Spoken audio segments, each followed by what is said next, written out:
AA 1990, the fraction of Americans with no religious affiliation has nearly tripled from about 8% to 22%. Over the next 20 years, this trend will accelerate. By 2020, there will be more of these non-S than Catholics, and by 2035, they will outnumber Protestants.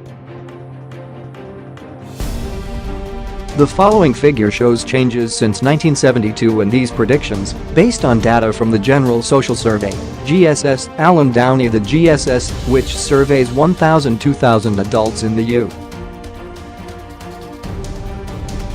U.S. per year, includes questions related to religious beliefs and attitudes.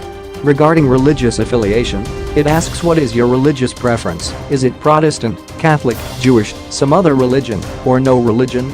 In the figure, the dark lines show the fraction of respondents in each group for each year of the survey until 2016.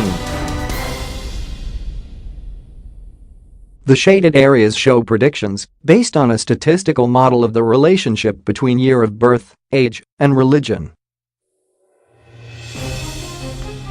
Religious beliefs are primarily determined by the environment people grow up in, including their family life and wider social influences. Although some people change religious affiliation later in life, most do not, so changes in the population are largely due to generational replacement. We can get a better view of generational changes if we group people by their year of birth, which captures information about the environment they grew up in, including the probability that they were raised in a religious tradition and their likely exposure to people of other religions. The following figure shows the share of people in each religious group for birth years from 1880 to 1995. Alan Downey. Among people born before 1940, a large majority are Protestant, only 20–25% are Catholic, and very few are non-S or others. But these numbers have changed rapidly in the last few generations. Among people born since 1980, there are more non-S than Catholics, and among the youngest adults, there may already be more non-S than Protestants. However, this view of the data does not show the effect of age. If religious affiliation increases or decreases, on average, as people get older, this figure could be misleading. Fortunately, with observations over more than 40 years, the design of the GSS makes it possible to build a statistical model that estimates the effects of birth year and age separately.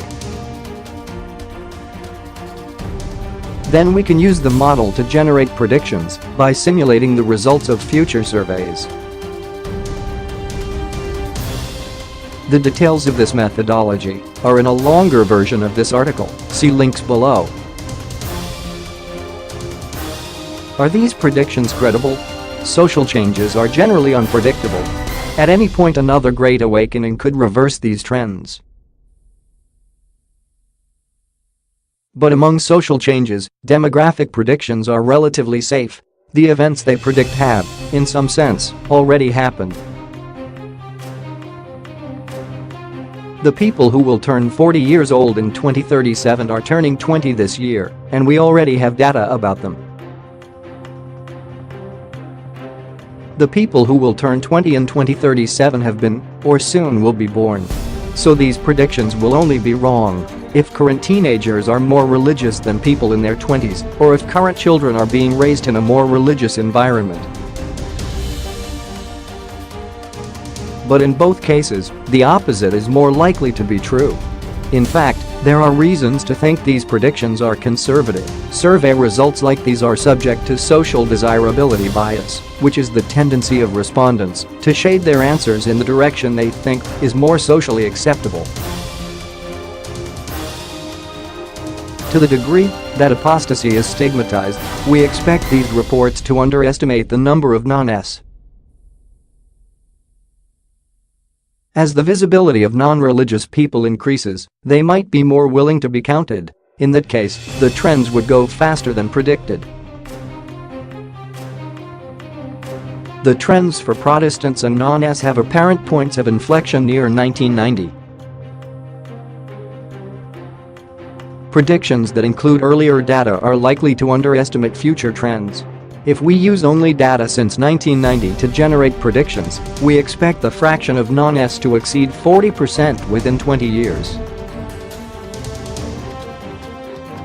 A longer version of this article is available from my blog, Probably Overthinking It. It applies the same methods to predict changes in other aspects of religion, belief in God, interpretation of the Bible, and confidence in the people who run religious organizations. The data I used, and all of my code, are available in this Jupyter notebook. Thanks for your watching. Please share this video, and don't forget to subscribe.